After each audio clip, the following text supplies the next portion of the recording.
오늘도 하나님을 예배하신 여러분에게 주님의 은혜와 평강이 함께 하시기를 주님의 이름으로 축원합니다. 예수님께서는 모든 세리와 죄인들을 영접하고 함께 식사하는 것에 대해서 수군거리고 비난하는 바리새인들과 서기관들에게 여러 비유를 통해서 하나님의 뜻이 무엇인지 가르치셨습니다.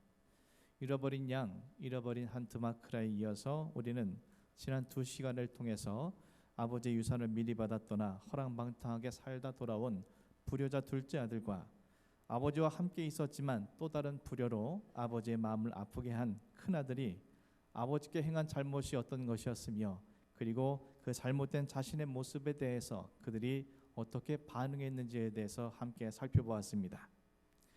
그리고 그들의 모습을 통해서 우리 또한 그들과 다르지 않다라는 사실에 대해서 우리는 인정할 수밖에 없었습니다.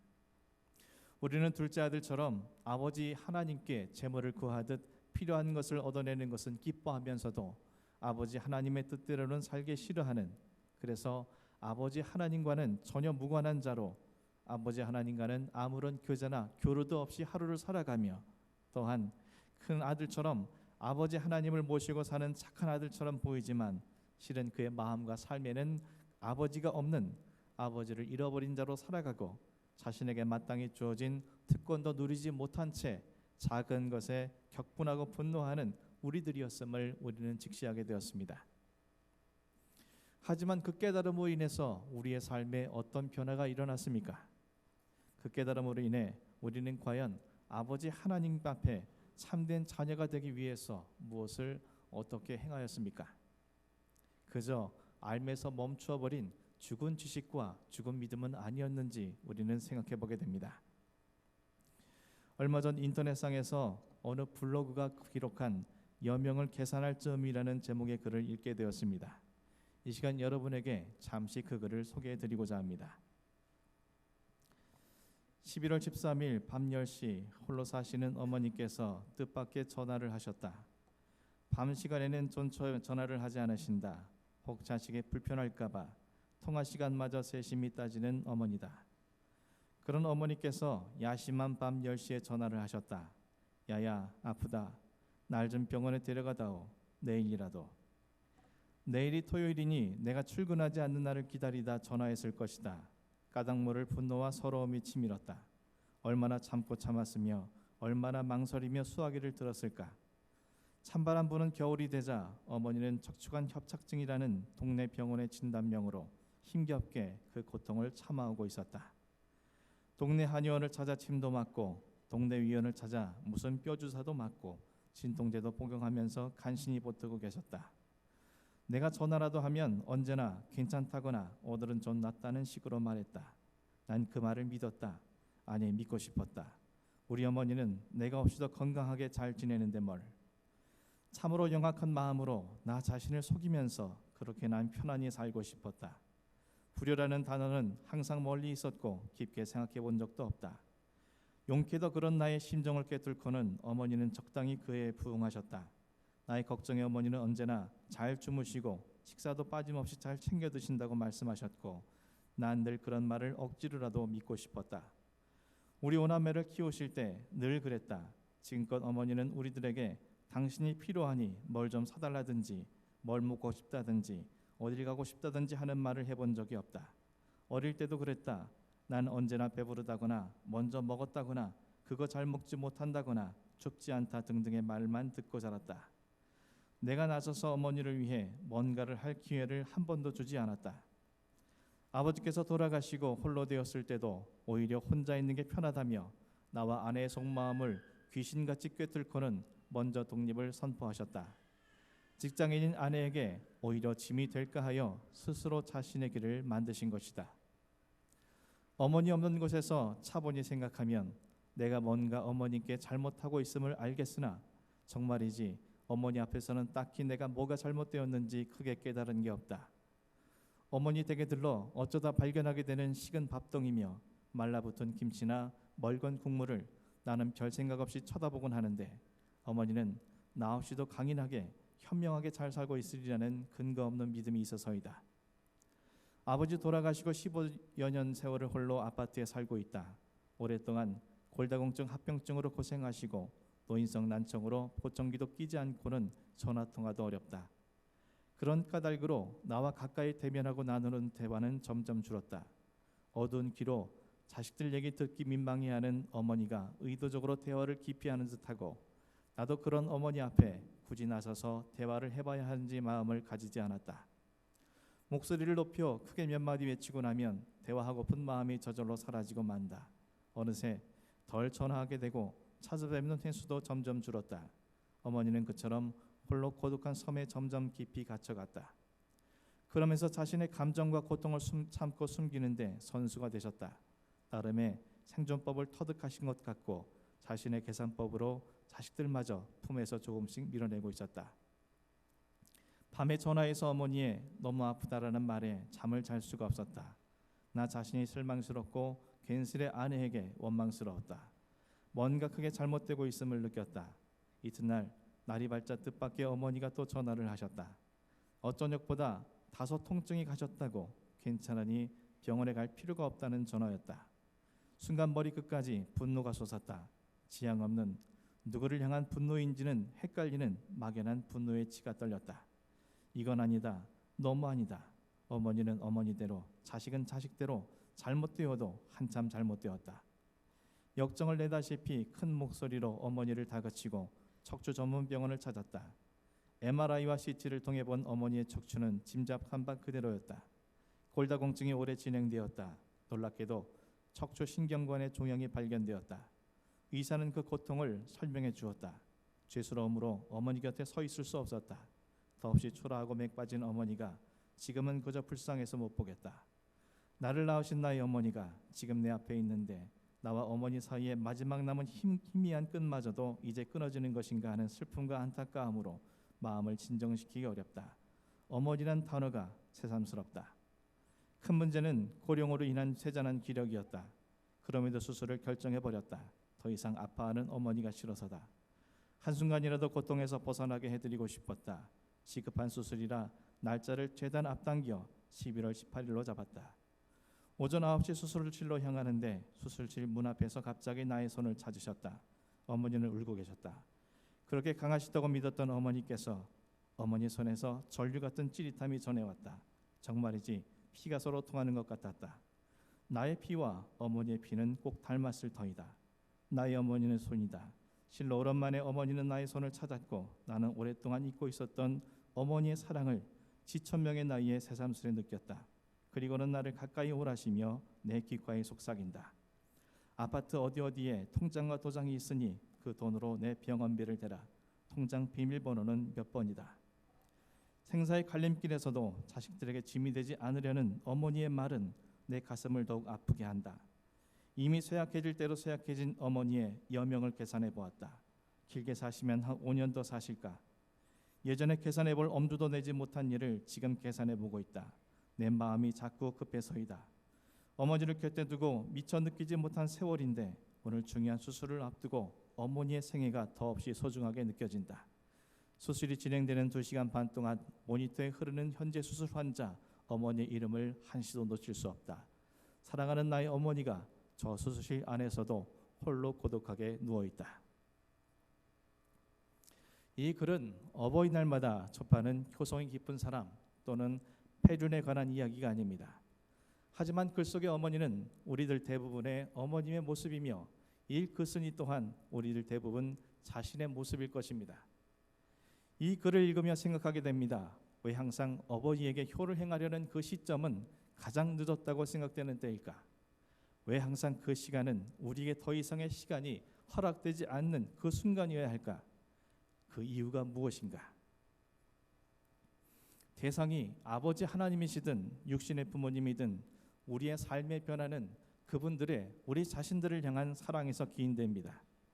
그분들의 사랑이 내 가슴 깊이 깨달아지고 경험되어질 때 자연스럽게 우리의 삶에는 변화가 일어나게 되는 것입니다.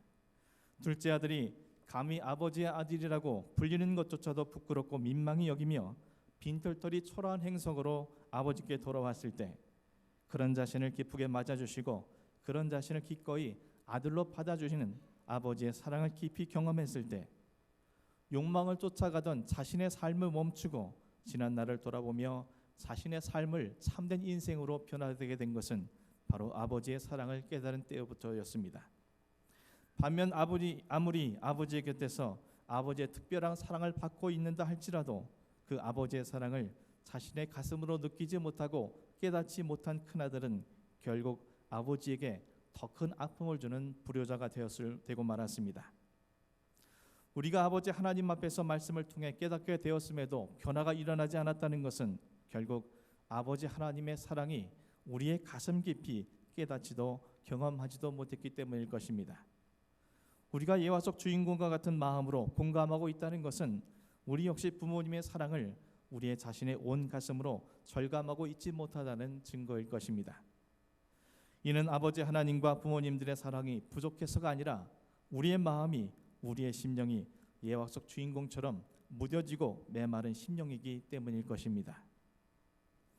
사랑하는 성도 여러분, 어버이 주일을 맞은 오늘 아버지 하나님의 이루 말할 수 없는 사랑, 그리고 다 표현할 수 없는 부모님의 사랑을 마치 나를 창조하시고 나를 이 땅에 태어나게 했으니 당연히 받아야만 하는 것처럼 여기며 살아가는 영적 육적 불효자가 아닌 진정한 하나님의 자녀와 부모님의 자녀로 바로 세워질 수 있기를 간절히 소원합니다. 이를 위해서 우리가 무엇을 해야겠습니까? 아버지 하나님의 사랑을 다시금 가슴 깊이 새겨야 합니다. 아버지 하나님을 사랑하는 그 사랑 안에서 우리 부모님을 사랑해야 합니다. 그렇다면 우리 가슴속에 새겨야 할 아버지 하나님의 사랑이 무엇입니까? 아버지 하나님의 사랑은 믿어주시는 사랑입니다.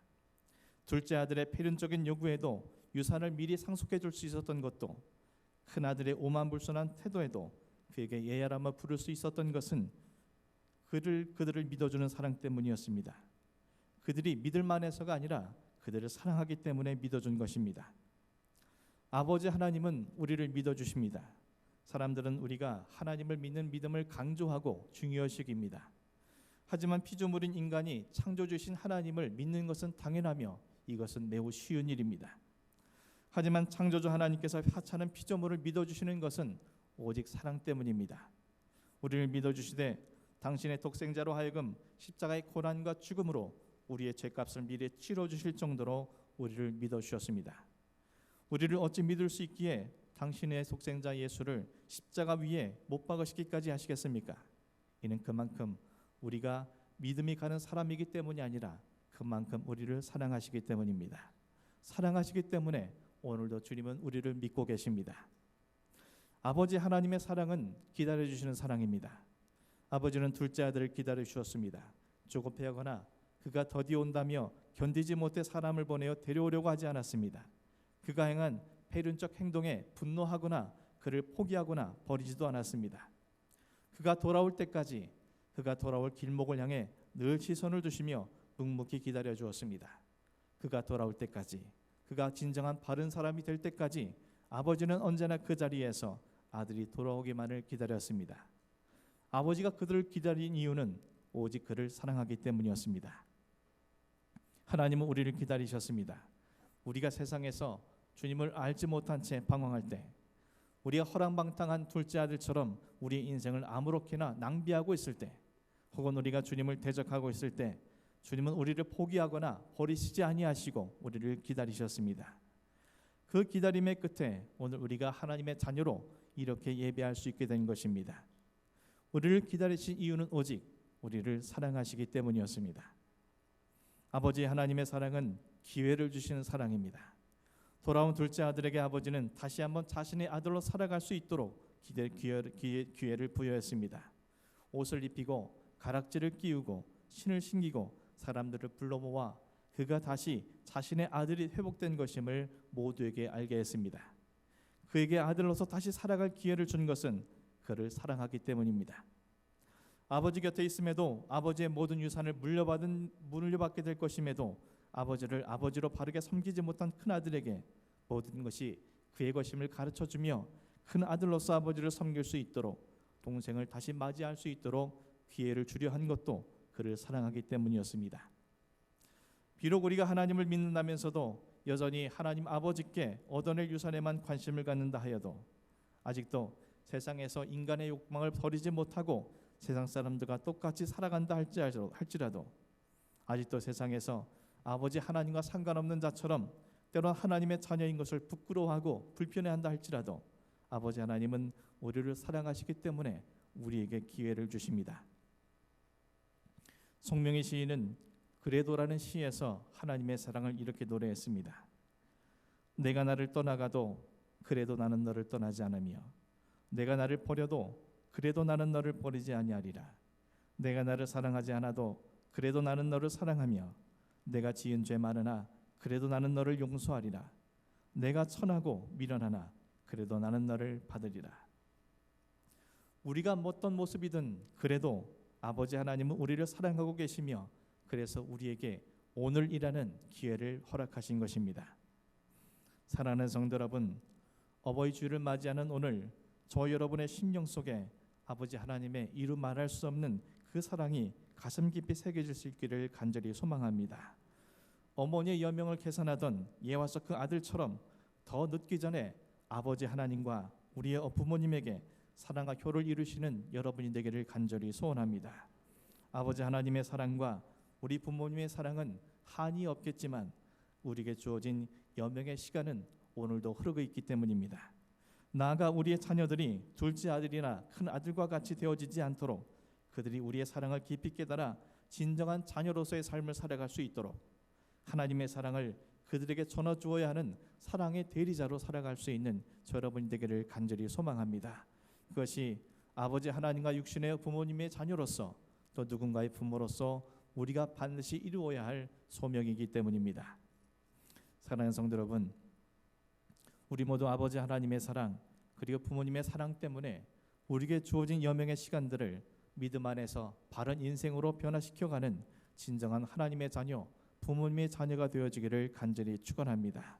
그리고 우리들의 자녀들에게 그 사랑을 이어주는 사랑의 대리자로서 주어진 사명을 다할 수 있는 여러분이 되기를 간절히 소망합니다. 그래서 우리 모두가 하나님의 자녀답게, 부모님의 자녀답게, 누군가의 부모답게 하나님의 영광을 드러낼 수 있는 저 여러분이 되기를 주님의 이름으로 간절히 축원합니다. 기도하겠습니다.